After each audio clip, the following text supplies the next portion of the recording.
a second kind of M file that we haven't covered yet. It's an M file that doesn't have a function in it. This kind of M file is called a script. A script is just a collection of MATLAB commands.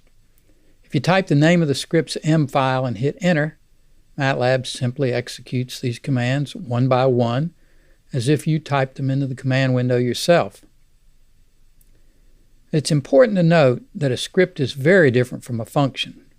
First, a script never returns a value or accepts input arguments.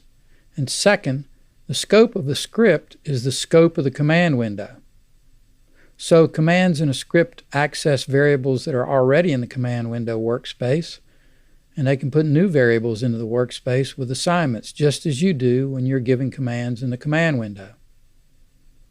Let's do a very simple example. I'm going to make a script called example script.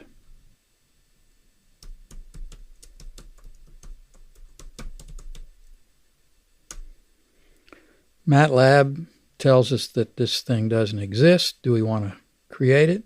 I'll say yes, and I'm going to put do not show this prompt again. Okay, we see a tab show up here with the name example script. We got a blank page. We can type it in. Before I do, note that I've cleared the workspace, so there are no variables over here. So I'm going to make a variable called x by setting x equal to 5. And there we see x is in the workspace. You'll see why I did that in a minute. And I'm going to put two more variables there with this script, y and z. I'm going to do that with two assignment statements. Y equals x plus 3. I think I'll leave that semicolon off, and z equals 2 times y. Not a very exciting script, but it'll do. Now back here in the command window, to run the script, I just type the name of the script, which is example script,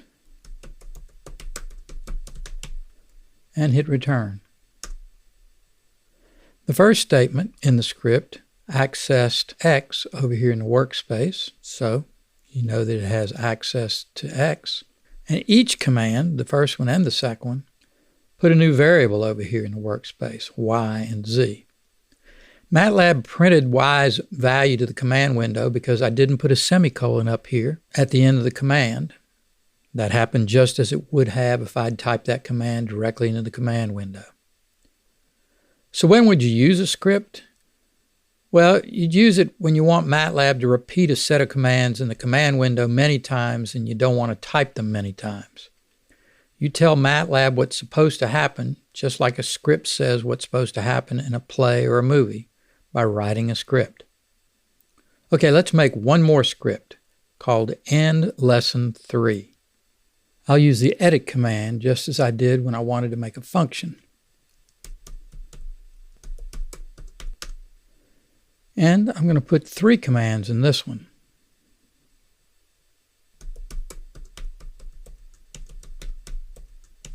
We'll look at the function fprintf in the next lesson. It just prints out, this concludes lesson 3.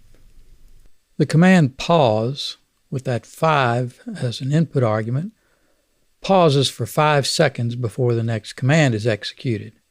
We need it here because without it, you won't have time to see the output from fprintf before MATLAB quits. Okay, let's run it. Okay, end lesson 3. Return. Oh, okay. I better hurry. Goodbye. I'll see you in lesson 4.